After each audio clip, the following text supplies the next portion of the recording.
보혜사 곧 아버지께서 내 이름으로 보내실 성령, 그가 너희에게 모든 것을 가르치고 내가 너희에게 말한 모든 것을 생각나게 하리라. 평안을 너희에게 끼치노니 곧 나의 평안을 너희에게 주노라. 내가 너희에게 주는 것은 세상이 주는 것과 같지 아니하니라. 너희는 마음에 근심하지도 말고 두려워하지도 말라. 기도하시겠습니다. 하나님 감사합니다. 이곳에 성령님 강하게 임재하여 주시니 감사합니다. 성령님 이곳에 강하게 임재하여 주셔서 우리의 마음을 다스리게 하시고 하나님의 말씀을 깨닫게 하는 은혜를 우리에게 허락하여 주시옵소서. 오직 주님의 말씀에 집중하며 주님의 말씀에 순종하며 나갈 수 있는 우리 성도님 한 분 한 분 되게 하여 주시옵소서. 모든 걸 주님께 맡겨오며 이 모든 말씀 우리를 사랑해 주시는 예수 그리스도의 이름으로 감사하며 기도드리옵나이다. 아멘. 네, 오늘은 요한복음 14장 26절에서 27절 말씀을 가지고 성령님을 왜 보내주셨을까? 라는 제목으로 오늘 말씀을 나누기를 원합니다. 우리 먼저 서로 인사하기 원합니다. 예배 자리에 잘 나오셨습니다. 우리 예배 자리에 잘 나오셨습니다. 네, 우리 한 번 더 인사하기 원합니다. 예수의 이름으로 사랑합니다. 예수의 이름 사랑합니다. 예수의 이름 사랑합니다. 네. 예수님께서는 아버지의 이름으로 성령을 보내주신다라고 말씀하는 것을 볼 수가 있습니다. 그 성령님을 보내주시는 그 첫 번째 이유는 무엇이냐면 예수님께서 부활하시고 하늘로 승천하셔서 제자들과 떨어질 것을 생각하셔 성령님을 보내주신다라고 예수님께서 말씀을 해 주신 겁니다. 왜 그렇습니까? 성령님을 이 제자들에게 보내주시는 더 큰 이유는 무엇이냐면 이 믿음이 작은 이 제자들을 향하여 어떻게 보면 하나님만 바라보며 나아갔던 이 제자들이 내가 없음으로 예수님이 떠났음으로써 믿음이 작은 이들이 더 믿음이 작아질까 봐, 그리고 여러 가지 힘듦과 어려움을 이기지 못할까 봐 이 성령님을 보내주신다라고 말씀하는 것을 볼 수가 있습니다.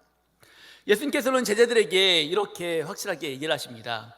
요한복음 14장 1절에서 이렇게 말씀하는 것을 볼 수가 있습니다.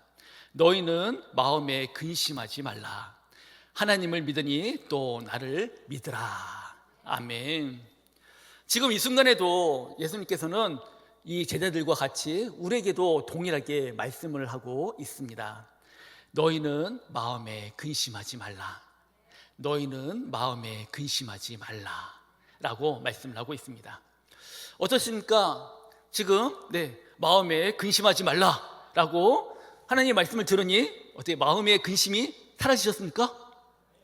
아멘. 멋지십니다. 말씀을 들어서 교회를 다니고 예수님을 믿는다라고 말은 하지만 사람들은 그 근심을 버리지 못하며 살아가는 것이 지금 우리의 모습인 것 같습니다. 어떻게 하면 근심 없이 살아갈 수 있을까요? 어떻게 하면 우리가 근심 없이 살아갈 수 있을까요?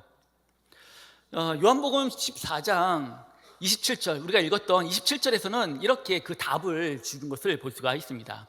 우리 27절 말씀 다시 합독해 보겠습니다. 평안을 너희에게 끼치노니 곧 나의 평안을 너희에게 주노라.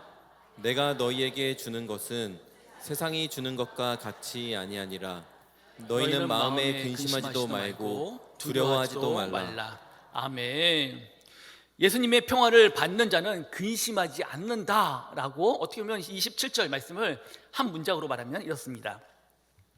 그런데 예수님께서 말씀하시는 평화는 세상 것과 다르다라고 말을 하고 있습니다. 그러면 세상의 평안과 예수님께서 말씀하시는 그 평안은 어떠한 다른 점이 있는지 한번 먼저 알아보도록 하겠습니다. 평안의 헬라어의 의미는 어떤 의미를 가지고 있냐면 전쟁이 없는, 문제가 없는 것, 그때를 평안하다라고 말을 하고 있습니다. 우리가 생각하고 있는 그 평안의 의미랑 동일한 것 같습니다. 그렇지 않습니까? 어떤 문제가 없고 전쟁이 없고 그리고 어떤 걱정이 없을 때 그때를 우리는 평안하다라고 말을 하고 있습니다. 하지만 이 평안에 대해서 ALN에 해당하는 히브리어 의미는 샬롬이라는 의미를 가지고 있습니다. 이 샬롬의 의미는 어떤 의미를 가지고 있냐면 하나님과의 올바른 관계를 통하여 얻는 복을 샬롬이라고 말을 하고 있는 것입니다. 다시 말해서 이 유대인들의 생각에는 이 평안, 이 샬롬이라는 것은 어떤 의미를 가지고 있냐면 단순히 전쟁이 없고 고통이 없고 고민이 없고 걱정이 없는 그 상태를 샬롬이라고 말을 하지 않고 평안이라고 말하지 않고 무엇입니까? 지금 나에게 전쟁이 있고 문제가 있고 걱정이 있지만 하나님과의 관계가 올바로 서 있는 것이 복됨을 깨닫는 것이 평안이라고 말을 하고 있는 것입니다.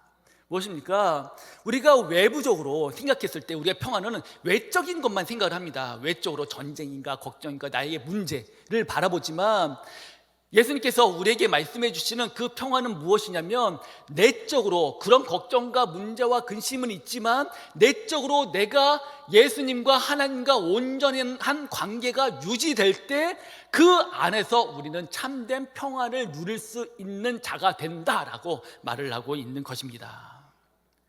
그래서 27절을 다시 한번 보면 나의 평안을 너에게 주노라 라고 말씀하는 것을 볼 수가 있습니다. 나의 평안을 준대요. 세상의 평안을 너에게 주는 것이 아니라 너희가 생각하는 그 평안을 주는 것이 아니라 나의 평안을 너에게 준다라고 찝어서 얘기하는 것을 볼 수가 있습니다. 그러면 예수님의 평안은 어디에서 온 것일까요? 예수님의 평안은 이 또한 하나님과의 관계가 온전히 서 있기 때문에 예수님은 평안하다라고 말씀을 하고 있는 것입니다. 예수님은 어떠셨습니까? 예수님께서 공생의 기간 동안 어떤 삶을 사셨습니까? 많은 논쟁을 하고 고통을 당하고 죄도 없으시지만 죄 있다 취급을 받고 채찍에 맞고 십자가에 달려 죽으시기까지 한 것이 바로 예수님이심을 우리는 알고 있습니다. 그런데 그 안에도 예수님께서는 어떻게 했다고요? 그런 중에도 마음은 평안하였다 라고 말씀을 하고 있는 것입니다. 그러면 예수님은 우리와 다르게 어떻게 평안함을 계속 유지할 수 있었을까요? 하나님께서 나를 끝까지 책임져 주실 것을 예수님은 믿었던 겁니다. 선한 길로 나를 인도해 주실 것을 예수님은 믿었던 겁니다. 나는 죽지만, 나는 십자가에 달려 죽지만 분명히 하나님께서는 나를 다시 살리실 것을 믿었기 때문에 예수님의 마음 안에는 외부적으로는 고통과 어려움이 분명히 있지만, 내 몸이 상하는 것이 있지만 내 마음 중심에는 하나님이 있기 때문에 그 마음 속에는 뭐가 있었다고요? 평안이 예수님께서는 있었다라고 말씀하고 있는 것입니다. 이처럼 우리도 예수님과 같은 평안함을 살아가는 우리 성도님 한 분 한 분 되시기를 원합니다. 우리의 삶 속에서 근심과 두려움이 없을 수가 없습니다. 그렇지 않습니까? 러시아 우크라이나 전쟁과 같이 우리가 총과 칼은 없지만 지금 이 순간에도 사람들과의 관계 속에서 우리는 전쟁을 하고 있습니다. 회사 안에서, 교회 안에서, 또한 가정 안에서도 우리는 전쟁을 하고 있습니다. 그렇다 할지라도 우리가 놓치지 말아야 될 것은, 나에게 그런 어려움이 있다 할지라도 우리가 놓지 말아야 될 것은 무엇이냐면 하나님과의 관계는 꽉 잡고 흔들리지 않는 믿음으로 나가야 된다라고 말을 하고 있는 것입니다. 그 믿음으로 나갈 때, 내가 하나님과 손잡고 성령님과 함께 동행하며 나갈 때 나에게 분명히 문제와 근심과 걱정이 두려움이 있다 할지라도 분명히 하나님께서 그 문제와 근심과 그 두려움을 해결할 수 있는 지혜를, 세상의 지혜가 아닌 하나님이 주시는 지혜로 그것을 능히 이길 수 있다라고 말씀을 하고 있는 것입니다. 그렇기 때문에 우리는 평안할 수 있다라고 말을 하고 있는 것입니다. 세상에서 평안을 구하는 것이 아닌, 세상에서 그 문제 해결 방법을 구하는 것이 아닌 하나님 안에서, 성령님 안에서 그 문제의 해결 방법을 찾고 지혜를 구하며 또한 그 주님께서 주시는 그 지혜로 그 모든 것을 해결하며 나갈 수 있는 우리 모든 성도님 한 분 한 분 되시기를 축복합니다. 주님 안에 거할 때만이 말씀이, 성령님이 나의 칼이 되고 방패가 되어 나의 근심이 아닌 나에게 참 평안을 줄 수 있는 것입니다. 주님이 주시는 평안으로 나아갈 수 있는 믿음의 성도님 되시기를 축복합니다. 아멘. 두 번째입니다. 또한 성령님을 보내주신 그 이유에 대해서 14장 26절에서 말을 하는 것을 볼 수가 있습니다. 우리 26절 말씀도 같이 합독해 보겠습니다. 보혜사 곧 아버지께서 내 이름으로 보내실 성령 그가 너희에게 모든 것을 가르치고 내가 너희에게 말한 모든 것을 생각나게 하리라. 아멘. 26절에서는 성령님을 보내신 이유에 대해서 두 가지로 나누어서 말씀해 주시는 것을 볼 수가 있습니다. 첫 번째는 무엇이냐면 성령님이 너에게 모든 것을 가르쳐 주실 거다라고 말씀을 하고 있는 것입니다. 그리고 둘째로 보면 성령님께서 내가 너에게 말한 모든 것, 이게 누굽니까? 성령님께서는 예수님께서 제자들에게 말한, 또한 예수님께서 공생의 기간 동안 말씀하신 것을 성령님이 그 제자들에게 기억나게 할 것이다 라고 말씀을 해 주시고 있는 것입니다. 다시 한번 말하면 무엇입니까? 성령님께서 그 제자들을 가르치실 것이고, 또한 성령님께서 예수님과 함께 계셨을 때에 그때의 일을 기억나게, 생각나게 하실 것이다 라고 말씀을 하고 있는 것입니다. 이 두 가지 중에서 두 번째 거에 대해서 먼저 풀어보면 좋을 것 같습니다. 우리 성도님 기억력 좋으십니까? 어떻습니까? 네. 나이가 들면 들수록 기억력이 조금 줄어드는 것 같습니다. 그거는 어쩔 수 없는 것 같습니다. 그리고 어르신들, 좀 연세 있으신 어르신들 보면, 어르신이 아니다 할지라도 이렇게 보면, 성도님들 보면 이런 분들이 좀 있는 것 같습니다. 막 핸드폰을 찾아요. 핸드폰 어디 있어? 핸드폰 어디 있지? 핸드폰 어디 있지? 네. 핸드폰 손에 쥐고 핸드폰을 찾는 성도님들이 의외로 있는 것 같습니다. 네, 웃으시는 분들 보니까 내 얘기하네 라고 네, 하시는 분인 것 같습니다. 또 재미난 유튜브의 짧은 영상에서 이런 영상을 보았습니다. 아내가, 와이프가 그 남편을 조금 재밌게 하려고 이렇게 했던 것 같습니다. 남편이 이게 출근했습니다. 이게 문 밖에 나가서 이게 출근하는데 와이프가 그 남편에게 톡을 보냅니다. 톡을 딱 보내는데 톡의 내용이 무엇이냐면 남편 핸드폰 집에 두고 갔어 라는 톡을 보낸 거예요. 그랬더니 그 남편이 어떻게 했을까요? 네? 남편이 어떻게 했을까요? 남편이 핸드폰 그 내용을 보고 핸드폰을 들고 막 뛰어서 회사 늦을까봐 막 뛰어서 집에 문을 열고 와이프한테 이렇게 얘기했답니다. 내 핸드폰 줘! 라고 했다고 합니다. 그랬더니 그 와이프가 뭐라고 했을까요? 아니, 당신 뭘 보고 왔어? 핸드폰 보고 왔네. 이게 지금 우리의 모습인 것 같습니다. 이렇게 우리가 이렇게 기억력도 부족하고 이렇게 건망증도 있고 이런 것을 예수님께서 아시고 그 제자들에게 누구를 보내신 겁니까? 성령님을 보내셨다라는 것을 볼 수가 있습니다. 성령님을 보내셔서 무엇을 하신 겁니까? 성령님께서 내가 너에게 말한 그 모든 것을 생각나게 하실 것이다 라고 말씀을 하고 있는 것입니다. 얼마나 감사합니까? 예수님이 하신 모든 말씀을 떠오르게 하신다라고 말씀하고 있는 것입니다. 또한 성령님께서 이 생각나게 하신다라는 의미를 풀어보면 어떤 의미를 포함하고 있냐면 성령님이 그것을 생각나게 한다라는 것에만 그친 것이 아니라 그 말씀을 깨닫는 은혜까지 더하여 주신다라고 말씀을 하고 있는 것입니다. 그런 의미까지 포함을 하고 있는 것입니다. 무엇입니까? 분명히 제자들과 이 예수님이 함께 말씀을 전해주시고 그리고 아픈 자들을 고쳐주신 그런 사역의 모습을 그냥 생각나게 하신다. 그 예수님이 하나님의 말씀의 복음을 전하였다라는 그 생각나게 하는 것뿐만 아니라 그 예수님께서 하신 그 말씀의 뜻과 의미를 어떻게 하신다고요?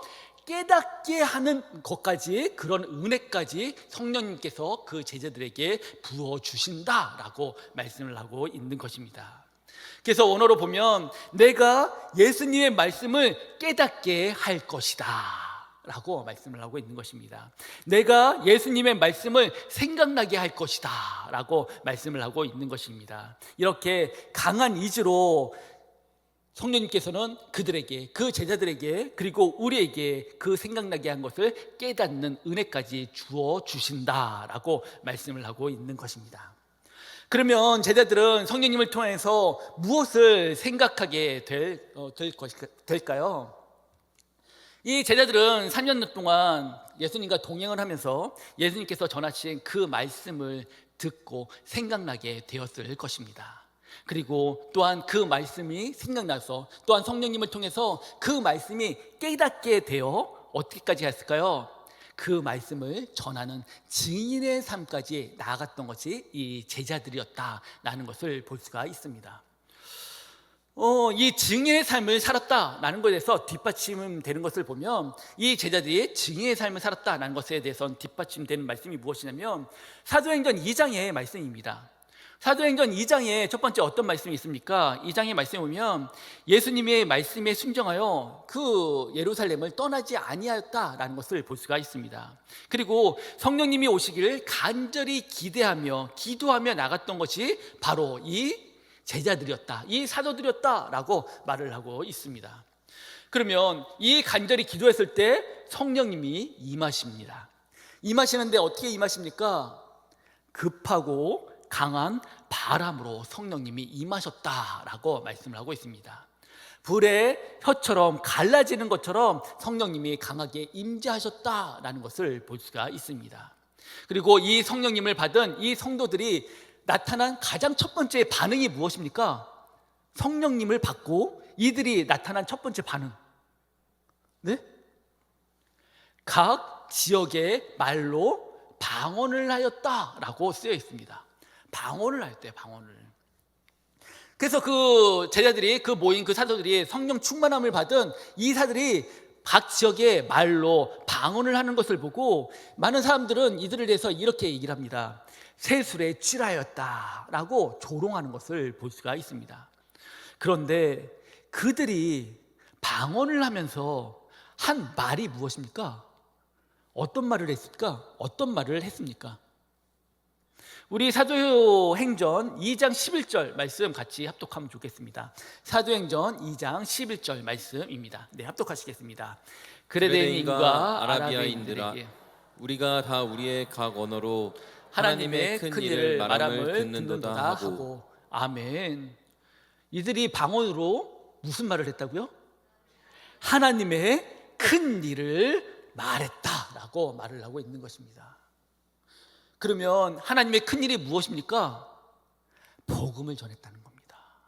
하나님의 그 말씀을 전했다라고 말을 하고 있는 것입니다. 예수 그리스도가 죽었지만 다시 부활하셨어. 나는 그 복음을 전하였다라고 말을 하고 있는 것입니다. 어떤 말로요? 각 나라의 말로, 언어로 그 복음을 전하였다라고 말을 하고 있는 것입니다. 그럼 무엇입니까? 이들은 성령 충만함을 받아 어떤 삶을 사는 겁니까? 증인의 삶을 살게 되었다라고 말을 하고 있는 것입니다. 그러면 우리 또한 어떻게 해야 됩니까? 우리 성도님 성령 충만 받으셨습니까? 성령 충만 받으셨습니까? 우리 양문교회가 그 어느 교회보다 성령 충만에 정말 많이 받으려고 노력하고 또한 강의도 있고 또 기도를 많이 하는 곳이 바로 우리 양문교회입니다. 맞습니까? 맞습니다. 교육 받으신 분들 생각보다 되게 많을 거라 생각합니다. 대부분이 받지 않았을까요? 그만큼 성령 충만이 우리의 신앙생활에 중요하다라는 것을 말을 하고 있습니다. 그러면 이들은 어떻게 됐습니까? 성령 충만함을 받고 어떤 삶까지 나아갔다고요? 증인의 삶까지 나아갔다라고 말을 하고 있는 것입니다. 증인의 삶을 살아가는 우리 성도님 한 분 한 분 되시기를 축복합니다. 성령 충만 받길 원하십니까? 아멘. 증인의 삶을 하며 나가길 원하십니까? 아멘. 아멘. 아멘이라고 했습니다. 증인의 삶을 살겠다. 아멘 했습니다. 아멘. 양문교회가 전주부터 인덕원 SK뷰 입주 전도를 시작하였습니다. 아시죠? 모르십니까? 날씨가 덥지만 우리가 복음을 전한다는 그 사명으로 우리가 전도를 하고 있습니다. 월요일부터 토요일까지 매일 오전 11시, 오후 2시에 두 차례에 걸쳐서 우리가 전도를 하고 있습니다. 적어도 아멘이라고 말한 성도님은 이 전도에, 입주전도에 참석하는 성도님 되시기를 축복합니다. 아멘. 우리가 참석하지 못한다고 하면 어떻게 할까요? 내가 시간이 안 돼서 이 시간에 난 안 되니까 나는 참석을 못 하겠어 라고 하는 분들은 어떻게 될까요? 기도해야죠. 틈틈이 입주 전도를 위해서, 그 입주된 그 SK뷰 그 입주민을 위해서, 그리고 누구를 위해서? 전도 대원들을 위해서 기도해야죠. 힘 주시옵소서, 능력 주시옵소서. 복음이 온전히 전환되어서 그 입주민들이 양문교회 나와 같이 예배드릴 수 있도록 주님 도와주시옵소서. 계속 기도하기 원합니다. 그리고 재정적으로 좀 허락하신 분들은 뭘 하면 좋을까요?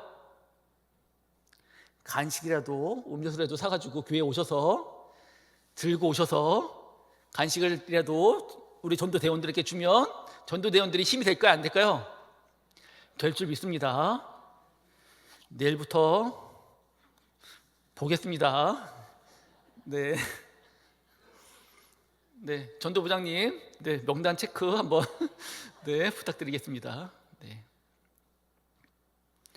그것이 성령 충만함을 받은 성도의 모습이다라고 분명히 말을 하고 있습니다.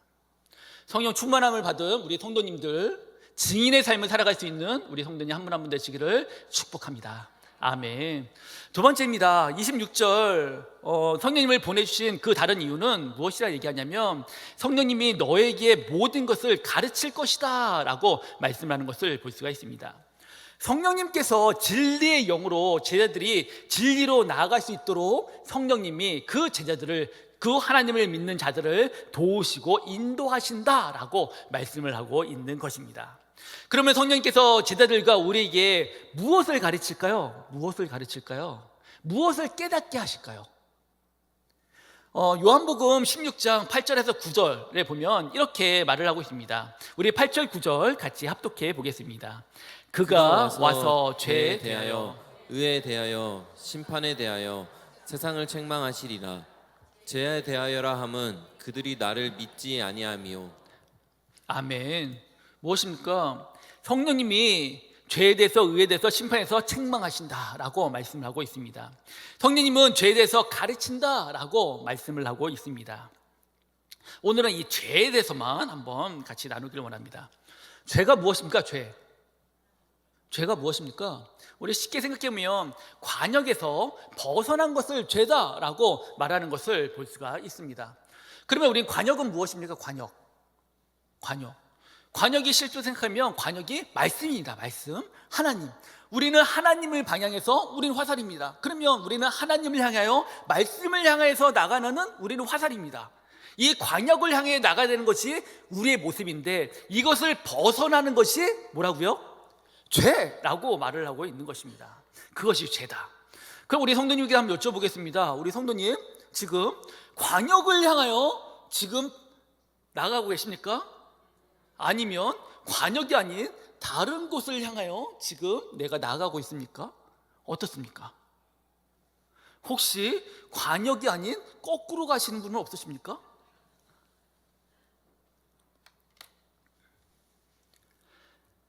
하나님 앞으로 나아가는 것, 관역을 향해서 나가는 것, 말씀을 향해요, 그 말씀에 순종하며 행하며 나가는 것을 믿음 있는 자라고 말을 하고, 그렇지 않는 자를 죄라고 말을 하고 있습니다.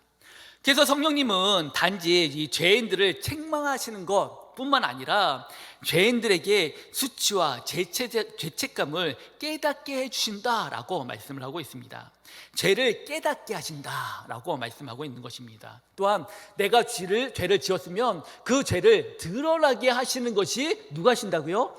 성령님이 그런 역할을 하신다라고 말씀을 하고 있는 것입니다. 그러면 한번 물어보겠습니다. 우리가 죄를 지었습니다. 제가 죄를 지었습니다. 내가 죄를 지었다는 것을 깨달은 것이 은혜일까요? 아닐까요? 은혜입니다. 은혜. 당연하지 않습니까? 왜 은혜입니까? 왜 은혜인가요? 내가 죄진 것을 내가 깨달은 거예요. 그게 왜 은혜입니까? 내가 깨달아야 회개를 할 수 있고, 회개를 해야 다시 하나님 앞에 온전하게 서 나갈 수 있기 때문입니다. 그렇기 때문에 성령님께서는 계속 우리가 잘못한 것이 하나님 말씀대로 순종하지 못한 것, 또한 우리가 옳은 길로 나가지 못한 것에 대해서 성령님께서는 어떻게 하신다고요? 우리를 계속 깨닫게 해주신다, 죄에 대해서 알게 하여 주신다, 드러나게 하신다 라고 말씀을 하고 있는 것입니다.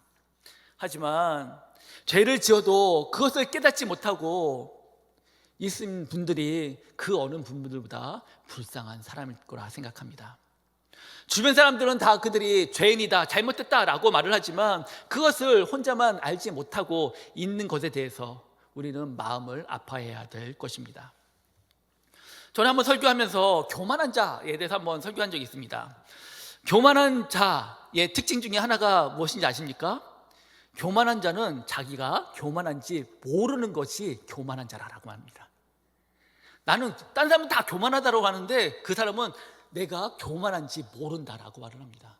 이처럼 내가 죄를 짓고 하나님 앞에 온전히 나가지 못하는데도 불구하고 내가 죄인인지 알지 못하는 것이 그 무엇보다도 불쌍하다라고 말을 하고 있는 것입니다. 전주 설교를 하면서 이런 말씀을 전했습니다. 신도의 수가 3천이나 더했다라는 것을 전하였습니다. 그러면서 이 신도의 수가 3천이나 더하면서 그 과정이 있었다라고 전하였습니다. 기억나십니까? 4가지 과정이 있었다라고 했습니다. 4가지 과정. 첫 번째 뭔지 아십니까? 베드로의 말씀을 들었다. 하나님의 말씀을 들었고요, 이 3천 명은. 그리고 두 번째 무엇입니까?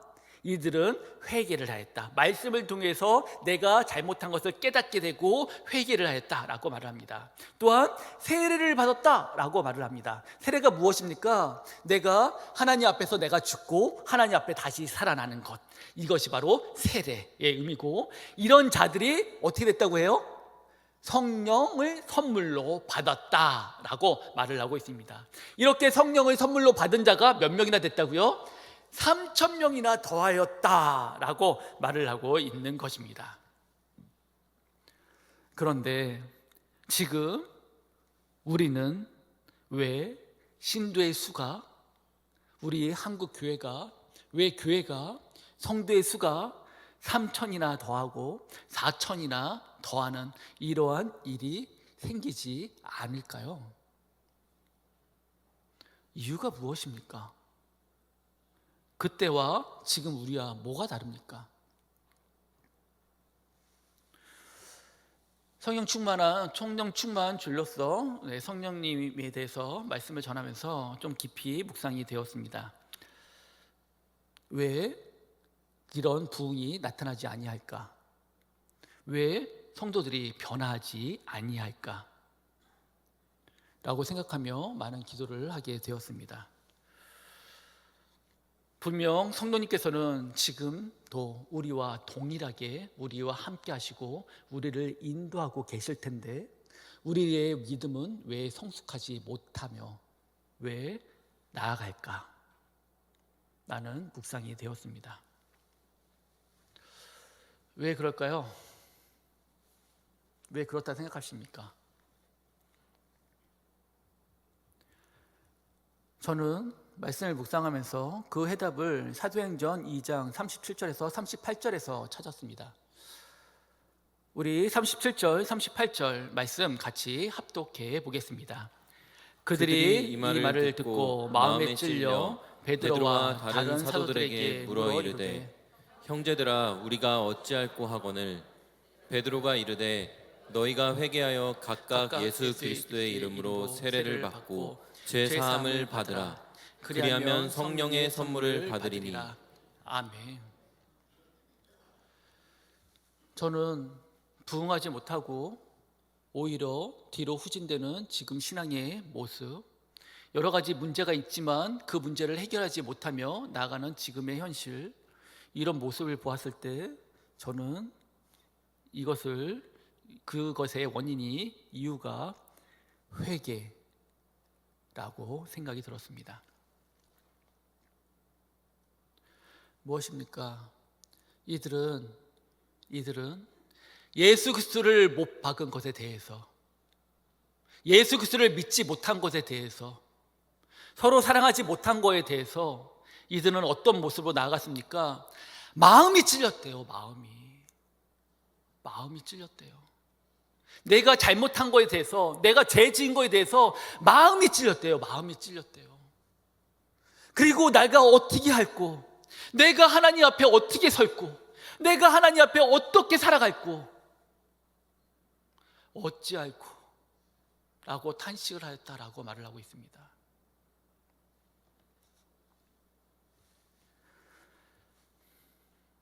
올해 제가 총괄 교육자 중에서 총괄이라는 자리를 하면서 많은 성도님들하고 대화를 하게 되었습니다. 이분들하고 또 저분들하고 또 많은 성도님들하고 대화를 하게 되고, 또 여러 가지 또 회의도 하게 되고, 또 많은 일을 되었습니다. 지금에 돌아와서 그때의 이 여러 가지 대화나 그리고 회의를 통해서 나온 얘기를 보면 대부분은 이런 얘기를 많이 합니다. 저 사람 때문이야. 저 사람이 저렇게 해서 그래. 저 사람이 저러지 않았으면 이런 일이 생기지 않았을 거야 라고 하며 남 탓을 하며 나갔던 것이 우리의 모습인 것 같습니다. 말씀을 준비하며 이런 마음이 들었습니다. 생각해 보았습니다. 내가 성도님들하고 대화를 하면서 성도님 중에서 나는 이거에 대해서 내가 잘못했습니다. 내가 회개합니다. 내가 이것은 주님 앞에 올바른 모습으로 나가지 못한 것이 있었던 것 같습니다 라고 말한 성도님의 이야기를 저는 거의 못 들은 것 같습니다.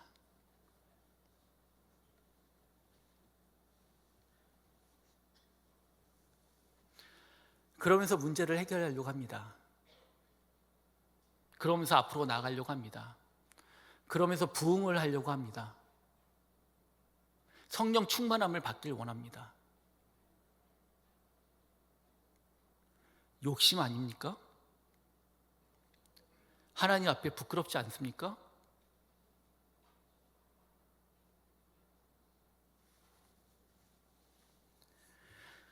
대한민국에 큰 부흥이 있었습니다.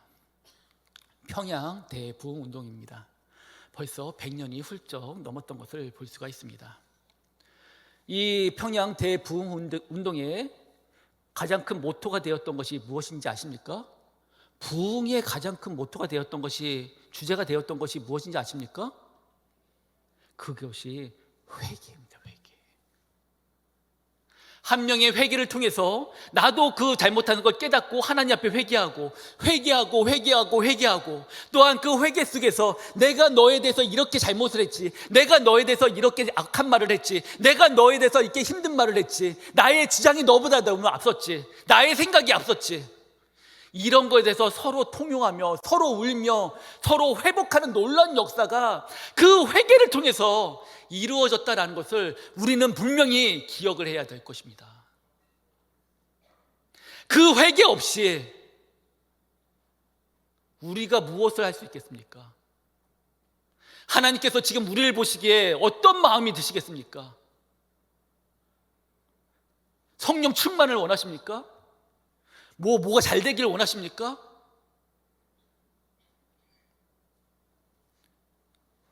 저의 마음 같아서는 하나님께서 우리를 더 힘들게 하시고 더 힘들게 하고 더 어렵게 하셔서 그것을 깨닫게 하시는 그때까지 하시면 어떨까 라는 생각까지 합니다. 그렇게까지 안 가길 원합니다. 하나님께서도 분명히 그거는 원하지 않으실 거라 생각합니다. 성령 충만을 받기 원하십니까? 많은 은사를 받길 원하십니까? 근심이 아닌 참된 평안을 누리시길 원하십니까? 진리의 말씀 속에서 살아가길 원하십니까? 내 마음 중심에 나를 내려놓고 나를 버리고 성령님을 영접하며 나아갈 수 있는 우리 성도님 한 분 한 분 되시기를 축복합니다. 성령님이 내 마음 중심이 왔을 때 나의 죄를 깨닫게 하여 주시고 내 안에 평안을 주실 수 있다라고 말씀을 하고 있는 것입니다. 또한 하나님의 말씀이 무엇인지 깨닫는 은혜를 성령님을 통해서 주신다라고 말씀하고 있습니다. 성령 충만은요, 일회성이 아닙니다. 내가 과거에 성령 충만을 받았다고 지금도 성령 충만함이 유지되는 것이 아닙니다. 성령 충만함은요, 계속 내가 성령 충만함을 받기 위해서 계속 노력하고 나가야 되는 것이 성령 충만함입니다. 성령 충만함은 일회성이 아닙니다. 과거에 내가 성령 충만 한번 받았다고 내가 지금도 성령 충만함을 받았다라고 생각하지 마시고 지금 나의 모습을 뒤돌아보고 내가 주님 앞에 온전히 서 있는지, 하나님 말씀 안에 온전히 서 있는지, 내가 하나님 말씀에 순종하며 나가고 있는지, 내가 살아가면서 하나님 앞에 죄진 것은 없는지 깨닫고 내가 성도들을 향해서 내가 마음 앞에 한 것은 없는지 뒤돌아보며 나아갈 수 있는 회복의 은혜를 누리는 우리 성도님 한 분 한 분 되시기를 축복합니다. 이것이 바로 이런 모습으로 나갔을 때 바로 성령 충만의 은혜가, 또한 부흥의 은혜가 우리 양문교회에 강하게 임할 줄 믿습니다. 이런 모습으로 나갈 수 있는 성도님 한 분 한 분 되시기를 축복합니다. 아멘.